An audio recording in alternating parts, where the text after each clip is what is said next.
வணக்கம். நீங்கள் இணைந்திருப்பது ரூபவாகினியின் பிரதான செய்திகளோடு. நான் ரஜினி ஆண்ட்ரூ. நான் அபு ஹனீஃபா முகமது ரிஸ்மி. முதலில் தலைப்புச் செய்திகள். அரசாங்கத்தினதும் கட்சியினதும் கௌரவத்தை பேணி தேர்தல் பிரச்சார நடவடிக்கைகளில் ஈடுபடுமாறு ஜனாதிபதி ஐக்கிய மக்கள் சுதந்திர கூட்டமைப்பு வேட்பாளர்களுக்கு அறிவுறுத்தல். கொழும்பு தெற்கு துறைமுகம் ஜனாதிபதி தலைமையில் நாளை திறந்து வைப்பு. யாழ்ப்பாணம் அரியாலை பிரதேசத்தில் படையினர் தங்கியிருந்த காணிகளும் வீடுகளும் அவற்றின் உரிமையாளர்களிடம் மீண்டும் கையளிப்பு. ரத்துபஸ்வர பிரதேசத்தின் நீரை அருந்துவதன் மூலம் மக்களுக்கு சுகாதார சிக்கல்கள் ஏற்படும் ஆபத்து இல்லை என சுகாதார அமைச்சு அறிவிப்பு.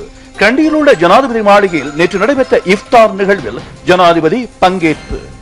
20க்கும் மேற்பட்ட முஸ்லிம் நாடுகளில் உள்ள அமெரிக்க தூதரகங்கள் பாதுகாப்பு காரணங்களுக்காக மூடப்பட்டுள்ளன.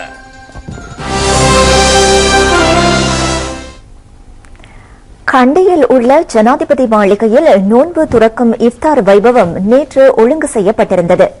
இதில் ஜனாதிபதி மஹிந்த ராஜபக்ஷவும் கலந்து கொண்டார்.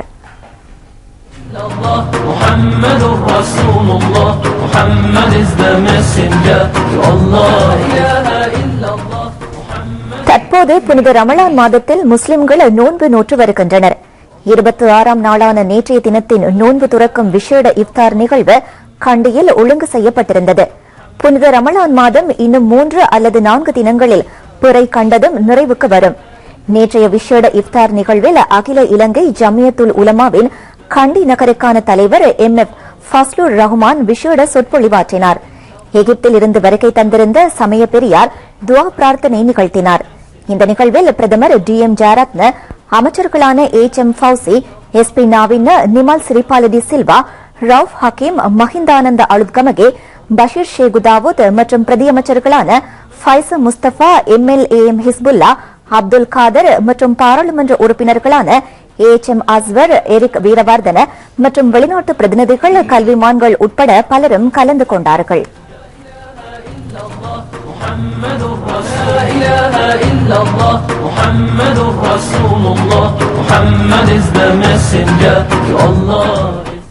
ரத்துபஸ்வல குடிநீர் பிரச்சினையை தீர்ப்பதற்கு ஆளும் கட்சி மற்றும் எதிர்க்கட்சி பிரதிநிதிகள் முன்வந்துள்ளனர். அமைச்சர் பெசில் ராஜபக்ஷ தலைமையில் நடைபெற்ற கலந்துரையாடலில் மேற்கொள்ளப்பட்ட பல தீர்மானங்களுக்கு பிரதேசவாசிகள் பாராட்டு தெரிவித்துள்ளனர். கம்பஹா மாவட்ட செயலகத்தில் இந்த கலந்துரையாடல் இடம்பெற்றது. பிரதி அமைச்சர் லசந்த அழகியவண்ண, மேல்மாகாண முதலமைச்சர் பிரசன்ன ரணதுங்க, ஐக்கிய தேசிய கட்சி பாராளுமன்ற உறுப்பினர்களான ருவான் விஜயவர்தன, அஜித் மன்ன பெரும, மேல்மாகாண சபை உறுப்பினர் வர்ணதீப் ராஜபக்ஷ ஆகியோரும், சுற்றாடல் மற்றும் நீரில் வள அமைச்சின் பிரதிநிதிகளும் இதில் கலந்து கொண்டனர். நீர் விநியோகத்திற்காக மேலதிக பவுசர்கள் பயன்படுத்தப்படும். புதிதாக 300 நீர்த்தாங்கிகளை வழங்குவதற்கு தீர்மானிக்கப்பட்டுள்ளது. ரத்துபஸ்வல உட்பட 12 பிரதேசங்களைச் சேர்ந்த மக்களுக்காக குழாய் நீர் வசதியும் செய்து கொடுக்கப்பட உள்ளது. சுற்றாடலை பாதுகாக்கும் நடவடிக்கைக்கு அமைய மக்களின் வாழ்க்கை தரத்தை மேம்படுத்துவது அரசாங்கத்தின் நோக்கமாகும் என அமைச்சர் பெசில் ராஜபக்ஷ தெரிவித்துள்ளார்.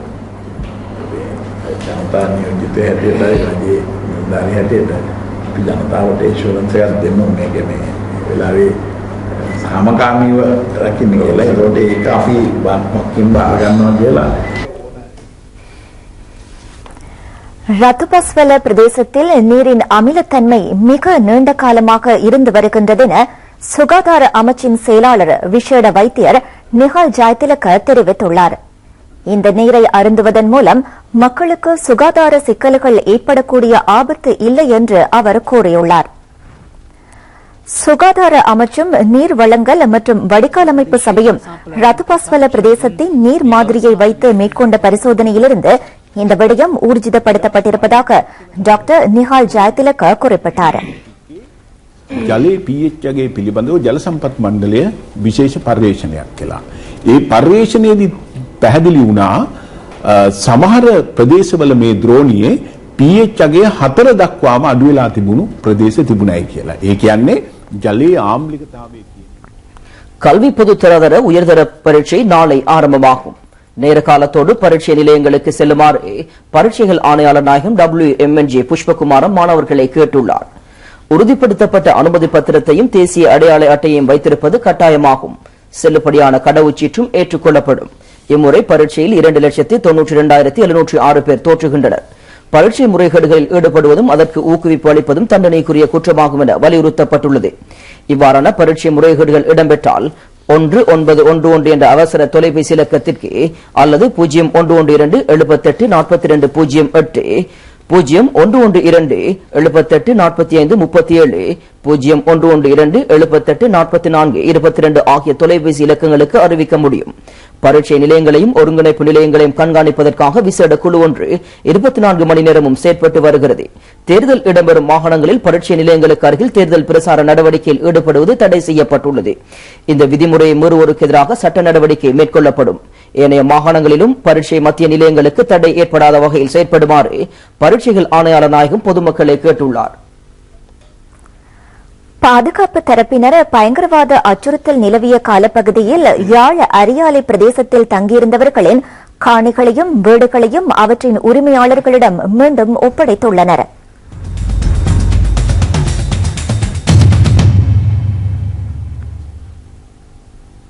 பாரம்பரிய கைத்தொழில் மற்றும் சிறு கைத்தொழில் அபிவிருத்தி அமைச்சர் டக்ளஸ் தேவானந்தா, வடமாகாண ஆளுநர் மேஜர் ஜெனரல் ஜி.ஏ. சந்திரஸ்ரீ, யாழ் மாவட்ட கட்டளை தளபதி மேஜர் ஜெனரல் மஹிந்த ஹத்துருசிங்க உட்பட பலரும் இந்த நிகழ்வில் கலந்து கொண்டார்கள்.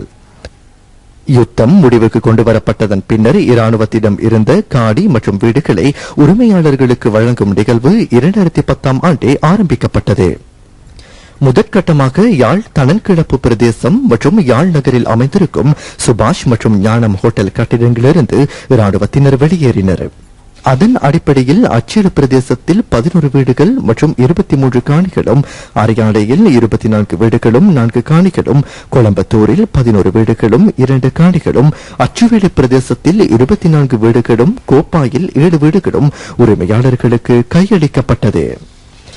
யாழ் கட்டளை தளபதி யாழ் மேலதிக அரசாங்க அதிபர் ரூபனி வரதலிங்கத்திற்கு இது தொடர்பான ஆவணங்களை கையளித்தார். அரியாலையில் இந்த வீடு இருக்கும் பகுதி 1990களில் எல்டிடிஇ பயங்கரவாத நிலவிய காலப்பகுதியில் அவர்களின் பயிற்சி முகாமாக இருந்து வந்த இடமாகும்.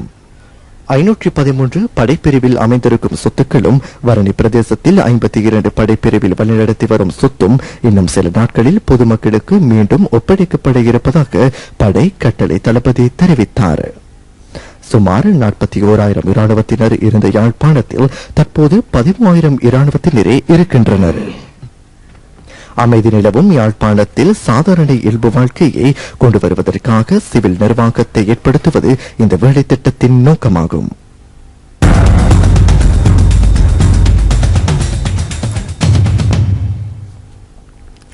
வடமாகாணத்தில் புதிய விவசாய உற்பத்திகளை மேற்கொள்வதற்கான விசேட செயற்திட்டத்தின் ஆரம்ப நிகழ்வுகள் யாழ்ப்பாணம் பொது நூலக கேட்போர் கூடத்தில் சமீபத்தில் நடைபெற்றன. வடமாகாண ஆளுநர் ஜி.ஏ. சந்திரஸ்ரீ தலைமையில் ஆரம்ப நிகழ்ச்சிகள் இடம்பெற்றன. செயல்திட்ட அமுலாக்கத்திற்கென 50 மில்லியன் ரூபாய் செலவிடப்படும். மரவள்ளி, வாழை, மிளகாய், கத்தரி போன்ற பயிர்களும், குரக்கன், சோளம், கம்பு, பயறு போன்ற தானிய வகைகளும் உற்பத்தி செய்யப்படவிருக்கின்றன. யாழ்ப்பாணம், கிளிநொச்சி, மன்னார் அரசாங்க அதிபர்கள், வடமாகாண ஆளுநரின் செயலாளர் உட்பட உயரதிகாரிகள் பலர் அங்கு சமூகமளித்திருந்தனர்.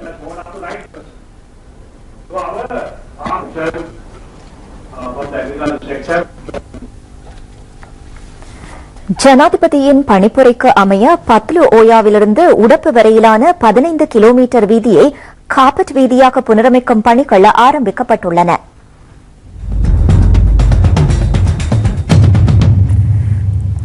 புத்தளம் மாவட்டத்தில் தமிழ் மக்கள் அதிக எண்ணிக்கையில் வாழும் இந்த உடப்பு பிரதேச வீதியின் புனர் நிர்மாணத்திற்கென 30 கோடி ரூபாய் ஒதுக்கீடு செய்யப்பட்டுள்ளது.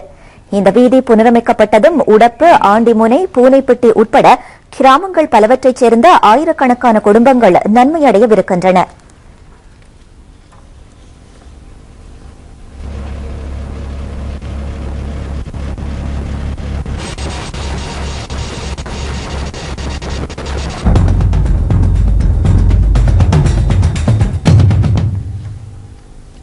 மலையக பகுதிகளில் மழையினால் பாதிக்கப்பட்ட மக்களுக்கு உடனடி நிவாரணம் வழங்க நடவடிக்கை எடுக்கப்பட்டுள்ளதாக அமைச்சர் ஆறுமுகன் தொண்டமான் தெரிவித்தார். அவர் தொடர்ந்தும் தொலைபேசி ஊடாக தகவல் தருகையில்,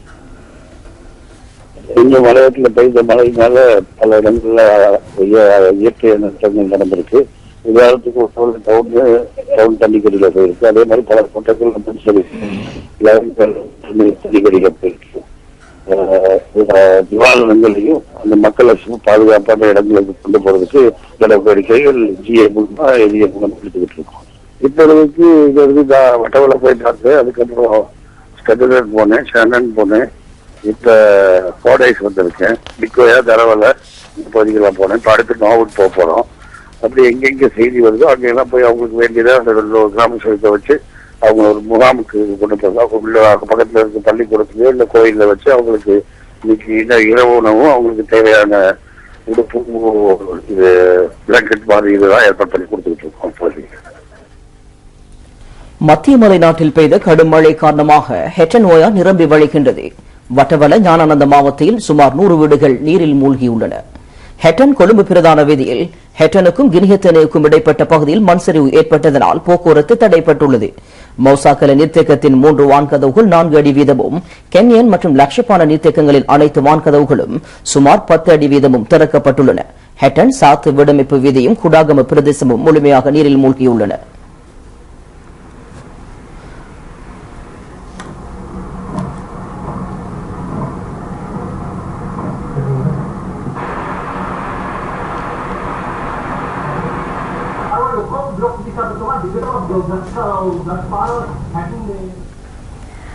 அரசாங்கத்தினதும் கட்சியினதும் கௌரவத்தை பேணி அமைதியான முறையில் தேர்தல் பிரசார நடவடிக்கைகளில் ஈடுபடுமாறு ஜனாதிபதி மஹிந்த ராஜபக்ஷ மாகாண சபை தேர்தல்களில் போட்டியிடும் ஐக்கிய மக்கள் சுதந்திர கூட்டமைப்பின் வேட்பாளர்களை கேட்டுள்ளார்.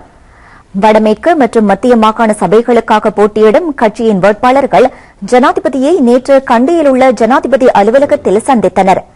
தேர்தல் பிரசார நடவடிக்கைகள் குறித்து அங்கு நீண்ட நேரம் கலந்துரையாடப்பட்டது.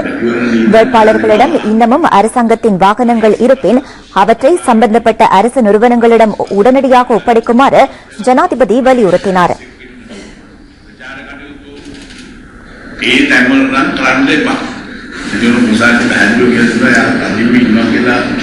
வடமேற்கு மற்றும் மத்திய மாகாணங்களை பிரதிநிதித்துவப்படுத்தும் அமைச்சர்கள் மற்றும் பாராளுமன்ற உறுப்பினர்கள் இந்த கலந்துரையாடலில் கலந்து கொண்டார்கள்.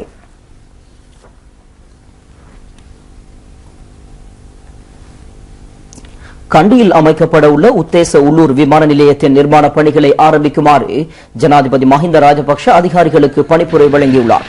இந்த விமான நிலையம் அமையப்பெற உள்ள காணியையும் ஜனாதிபதி பார்வையிட்டுள்ளார். வெல்தனிய மெததும்பர மகப்பெரியது என்ற பிரதேசத்தில் இந்த உள்ளூர் விமான நிலையத்தை அமைப்பதற்காக 35 ஏக்கர் நிலப்பரப்பு ஒதுக்கப்பட்டுள்ளது. இதில் 1200 மீட்டர் நீளமும் 25 மீட்டர் அகலமும் கொண்ட விமான ஓடுதளம் அமைக்கப்படும். ஜனாதிபதி விமான நிலையத்தின் திட்டத்தையும் பார்வையிட்டார்.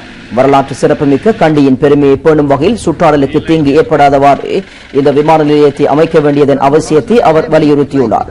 அமைச்சர் கெஹலிய ரம்புக்வெலவும் இந்த நிகழ்வில் கலந்து கொண்டார்.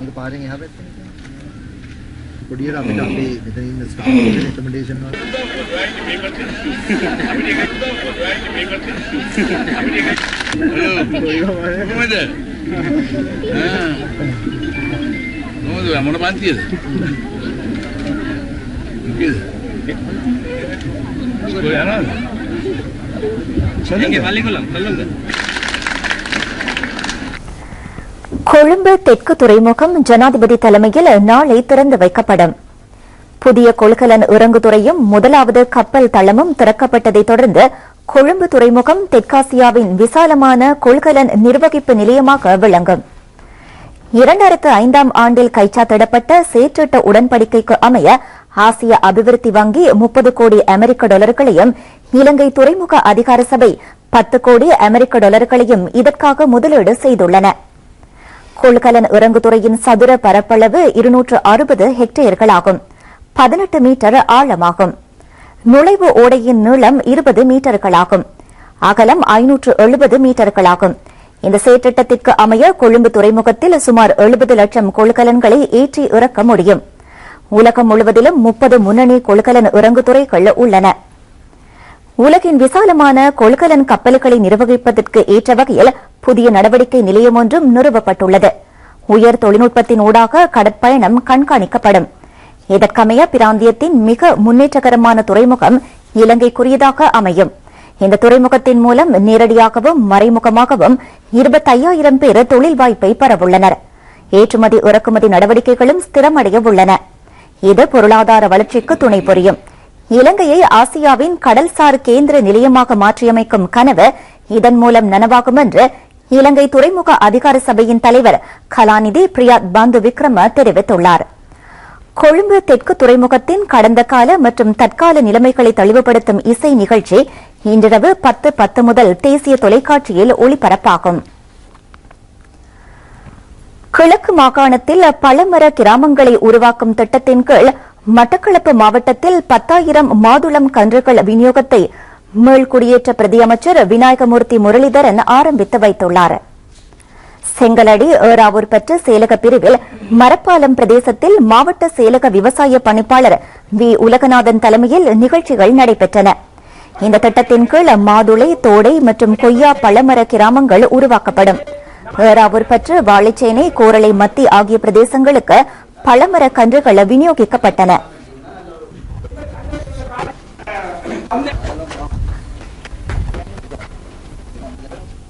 அக்கரைப்பற்று ஸ்ரீ பழுதையடி மாணிக்க பிள்ளையார் ஆலயம் தயட்டைக்குருள அபிவிருத்தி திட்டத்தின் கீழ் 14 மில்லியன் ரூபாய் செலவில் அபிவிருத்தி செய்யப்படும். அபிவிருத்தி நடவடிக்கைகளை ஆரம்பித்து வைக்கும் வைபவம் ஆலய பரிபாலன சபையின் தலைவர் டி சோமசுந்தரம் தலைமையில் நேற்று நடைபெற்றது.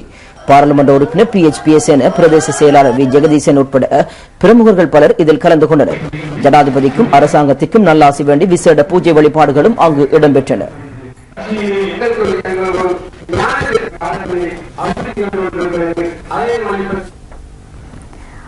ஆலையடி வேம்பு பிரதேச செயலக பிரிவைச் சேர்ந்த பின்தங்கிய எல்லைப்புற கிராமமான கண்ணகிபுர கிராம மக்களின் நலன் கருதி கண்ணகி வித்தியாலயத்தில் போலீஸ் நடமாடும் சபையொன்று நேற்று நடைபெற்றது. அக்கரைப்பற்று போலீஸ் நிலைய பொறுப்பதிகாரி ULM ஹாஜா மொஹிதீன் தலைமையில் நடைபெற்ற இந்த நடமாடும் சபையில் பிரதேச செயலாளர் வி ஜெகதீஸ்வரன் உட்பட அரசு உயர் அதிகாரிகள் பலர் சமூகமளித்திருந்தனர். பலதரப்பட்ட பிரிவுகளில் சமூகமளித்திருந்த அரசு அதிகாரிகள் மக்களின் பிரச்சினைகளுக்கு தீர்வுகளை வழங்கியுள்ளனர். திறந்த பல்கலைக்கழகத்தின் மட்டக்களப்பு பிராந்திய நிலையத்தில் டிப்ளோமா பட்டப்படிப்பை மேற்கொண்ட டிப்ளோமா பட்டதாரிகளுக்கான பட்டமளிப்பு விழா பிராந்திய நிலைய மண்டபத்தில் நேற்று நடைபெற்றது. பல்கலைக்கழகத்தின் மட்டக்களப்பு பிராந்திய நிலைய சிரேஷ்ட பிரதி பணிப்பாளர் AD கமலநாதன் தலைமையில் பட்டமளிப்பு விழா நடைபெற்றது. பிரதம அதிதியாக கிழக்கு பல்கலைக்கழக முன்னாள் உபவேந்தர் பேராசிரியர் GF ராஜேந்திரம் கலந்து கொண்டார். 1998 மாணவர்கள் டிப்ளோமா சான்றிதழ்களை பெற்றுக் கொண்டனர். பல்கலைக்கழக தலைவரின் உரை திறந்த பல்கலைக்கழக பீடாதிபதி கலாநிதி திருமதி SS இக்பாலினால் நிகழ்த்தப்பட்டது. திருகோணமலை பட்டினமும் சூழலும் பிரதேச செயலகத்தின் இவ்வருட சாகித்ய விழா திருகோணமலை வித்தியாலயத்தில் சமீபத்தில் நடைபெற்றது. பிரதேச செயலாளர் திருமதி ஜலதீபன் தலைமையில் நடைபெற்ற இந்த நிகழ்வில் பிரதம அதிதியாக அரசு அதிபர் மேஜர் ஜெனரல் TTRD சில்வா கலந்து கொண்டார். கலை, கலாசாரம், ஊடகவியல், இலக்கியம் ஆகிய துறைகளில் அரும்பணியாற்றிய 3 பிரமுகர்கள் விருது வழங்கி கௌரவிக்கப்பட்டனர். கட்டுரை, கவிதை போட்டிகளில் வெற்றி பெற்ற மாணவர்களுக்கு பரிசுகள் வழங்கப்பட்டன. கேகாலை பொது வைத்தியசாலை மீள் அபிவிருத்தி செய்யப்பட்டு வருகிறது. 2014ஆம் ஆண்டு தேசத்திற்கு மகுடம் அபிவிருத்தி செயற்றிட்டத்திற்கு இணைவாக இந்த நடவடிக்கை மேற்கொள்ளப்படுகின்றது. இதற்காக 50 கோடி ரூபாய் செலவிடப்படுகிறது. அமைக்கப்பட்டு வரும் 4 மாடி கட்டிடத்தில் 10 சத்திர சிகிச்சை நிலையங்களும் ஒரு CT ஸ்கேன் இயந்திரமும் நிறுவப்பட உள்ளன. அடுத்த வருட சுதந்திர தினத்தன்று இந்த கட்டிடம் ஜனாதிபதி மஹிந்த ராஜபக்ஷ தலைமையில் திறந்து வைக்கப்படும். கேகாலை வைத்தியசாலையின் மீள் அபிவிருத்தி செயற்றிட்ட பணிகளை அமைச்சர்களான ரஞ்சித் சியம்பலாபிட்டிய, கலாநிதி ஜகத் பாலசூரிய, பிரதி அமைச்சர் லலித் திசாநாயக்க, சுகாதார அமைச்சின் உயர்மட்ட அதிகாரிகள் ஆகியோர் நேரடியாக சென்று பார்வையிட்டுள்ளனர்.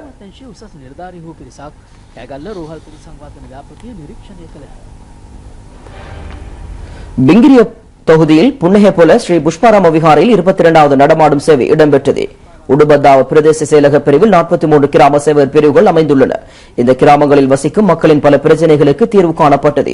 இந்த நிகழ்வில் உடுபத்தாவ பிரதேச செயலாளர் DA நயனானந்த, உதவி பிரதேச செயலாளர் தனுஜி ரணசிங்க, பிங்கிரிய தொகுதிக்கான ஸ்ரீலங்கா சுதந்திர கட்சி அமைப்பாளர் முனிதாச பிரேமச்சந்திர உட்பட பலரும் கலந்து கொண்டனர். எகிப்து மற்றும் மாயன் ஆகிய நாகரிகங்களில் விமானம் பற்றிய அறிவு இருந்தமைக்கான சான்றுகள் அந்த கால பிரமிட்களில் காணப்படுகின்றன. மேலும் விமானங்கள் எவ்வாறு பறக்கின்றன என்பது தொடர்பாக இன்றைய அறிவை தேடிய பயணம் ஆராய்கின்றது.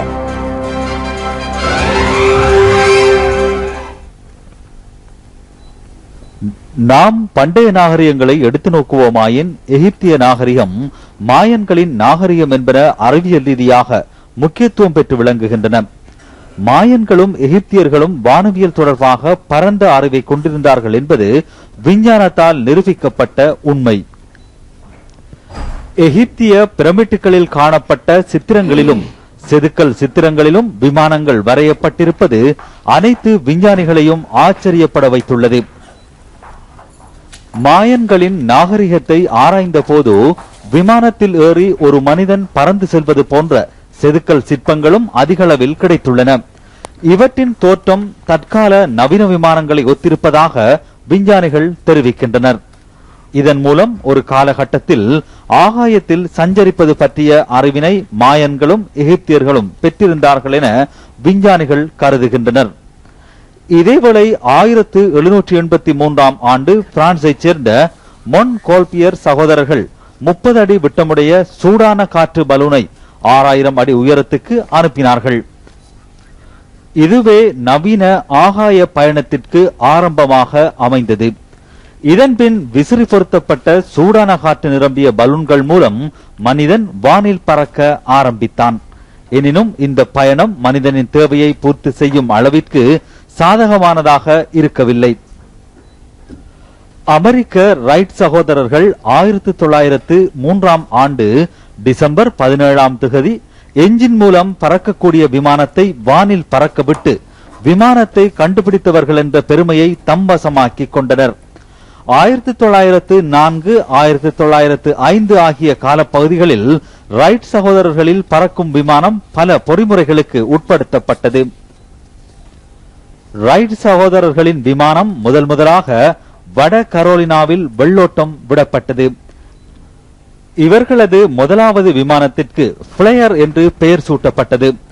இந்த விமானத்தை முதலில் செலுத்துவது யார் என்று நாணயம் சுண்டி பார்த்தபோது வில்பர்ட் ரைட்டிற்கு அந்த சந்தர்ப்பம் கிட்டியது. எனினும் அவர் முயன்றும் விமானத்தில் கோளாறு ஏற்பட்டது. இதனை அடுத்து திருத்தங்கள் மேற்கொள்ளப்பட்டு 3 நாட்களின் பின்னர் விமானம் வெள்ளோட்டத்திற்கு தயாரானது. இதன்போது நாணயம் சுண்டி பார்த்ததில் ஆர்வில் ரைட்டிற்கு அந்த அதிர்ஷ்டம் கிட்டியது. அமெரிக்க நேரப்படி காலை 10:35 வயிறு குப்பரப்படுத்திக் கொண்டே ஆல்வில் ரைட் இயந்திர விமானத்தின் மூலம் ஆகாயத்தில் சாதனை படைத்தார். இவர்களது இந்த விமான கண்டுபிடிப்பிற்கான அடித்தளமே தற்கால நவீன விமான கண்டுபிடிப்புக்கான காரணமாக அமைந்துள்ளது. தற்காலத்தில் பல மாற்றங்களுக்கு உட்பட்ட விமானத்தில் பல வகைகள் காணப்படுகின்றன. பயணிகள் போக்குவரத்து விமானங்கள், யுத்த விமானங்கள், துருப்பு காவி விமானங்கள், அதிவேக விமானங்கள் என பல வகைகள் காணப்படுகின்றன. சாதாரண விமானம் ஒன்று பறப்பதற்கு ஏற்றம், இடை, உந்துவிசை, இழுவிசை ஆகிய 4 விசைகள் அவசியமாகின்றன. ஏற்றமானது விமானத்தை மேலே உயர்த்துகின்றது. இடையானது விமானத்தை பூமியை நோக்கி இழுக்கின்றது. விமானத்தின் இடை சீராக அமைந்திருத்தல் வேண்டும். இது விமானத்தை சமநிலையில் வைத்திருக்கின்றது. உந்து விசையானது விமானத்தை முன்னோக்கி செலுத்துகின்றது. இழுவிசையானது விமானத்தின் வேகத்தை கட்டுப்படுத்துகின்றது. பலமான காற்று வீசும் போது அதனை எதிர்த்து நடந்தால் இழுவையை உணரலாம். இந்த 4 விசைகளும் ஒன்றிணைந்து செயற்படுகின்ற போது விமானம் பறக்கின்றது. என்ஜின் சுழன்று விசிறியை இயக்குகின்றது. அது சுழலும் போது காற்றை முறுக்கி திருப்புகின்றது. இதன் விளைவாக விமானம் முன்னோக்கி இழுக்கப்படுகின்றது. மனிதனது கைகள் சமநிலையை பேணுவது போல் விமானத்தின் சமநிலையை பேணி அதன் பறப்பு நடவடிக்கையை மேற்கொள்வதற்கு விமான இறக்கைகள் துணை புரிகின்றன. இந்த செயற்பாடு இடம்பெறுவதன் காரணமாகவே விமானங்கள் பறக்கின்றன. இதேவேளை விசேடமான ஜெட் விமானங்கள் மற்றும் யுத்த விமானங்களை உள்ளிட்ட ஏனைய விமானங்களை எடுத்துக் கொள்வோமாயின் அவை பறப்பதற்கு சுழல் விசிறி தேவையில்லை. அதன் என்ஜினில் எரிபொருள் தொழிற்படும் போது சூடான வாயுக்கள் விமானத்தை முன்னோக்கி தள்ளுகின்றன. விமானத்தின் பின்னால் தோன்றும் தீப்பிழம்பு போன்ற தோற்றம் வாயுக்கள் எரிவதனால் ஏற்படும் தோற்றமாகும். அனைத்து ஜெட் விமானங்களும் ஒளியை விட அதிக வேகத்தில் பறக்கின்றன. ஜெட் விமானங்களின் இறக்கைகள் அம்பை போல் காணப்படுகின்றன. இது இவ்வாறு இருக்க தற்போது ஒளியை விட வேகமாக செல்லக்கூடிய விமானத்தை கண்டுபிடிப்பதற்கான நடவடிக்கைகளில் விஞ்ஞானிகள் ஈடுபட்டுள்ளனர். எதிர்காலத்தில் இவ்வாறான கண்டுபிடிப்புகள் சாத்தியப்படலாம் என்பதே அனைவரினதும் எதிர்பார்ப்பாகும்.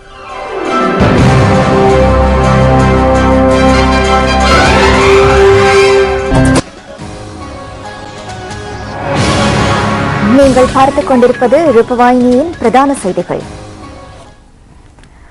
பாதுகாப்பு காரணங்களின் அடிப்படையில் பங்களாதேஷ் மற்றும் ஆப்கானிஸ்தான் நாடுகளில் உள்ள அமெரிக்க தூதரகங்களும் உலக நாடுகள் பலவற்றில் உள்ள அமெரிக்க தூதரகங்களும் இன்று மூடப்பட்டன. அமெரிக்க வெளிவிவகார திணைக்களம் சென்ற வியாழக்கிழமை விடுத்த அறிவித்தலில் ஞாயிற்றுக்கிழமைகளிலும் வழமையாக திறந்திருக்கும் அமெரிக்க தூதரகங்கள் பாதுகாப்பு காரணங்களின் அடிப்படையில் இன்று மூடப்பட்டிருக்கும் என அறிவித்திருந்தது. பங்களாதேஷின் தலைநகரான டாக்காவில் அமெரிக்க தூதரகத்திற்கு சமீபமாக பாதுகாப்பு பலப்படுத்தப்பட்டிருந்தது. ஆப்கானிஸ்தான் தலைநகரான காபூலிலும் இதேவிதமான நடவடிக்கைகள் மேற்கொள்ளப்பட்டன. அமெரிக்காவின் இந்த நடவடிக்கையை அடுத்து ஐரோப்பிய சமூகமும் பாதுகாப்பு சம்பந்தமாக தேவையான சகல நடவடிக்கைகளும் மேற்கொள்ளப்படும் என அறிவித்துள்ளது. பிரான்ஸ், ஜெர்மனி, பிரிட்டன் ஆகிய நாடுகளும் அவற்றின் சில தூதரகங்களை மூடுவது பற்றி அறிவித்திருந்தன.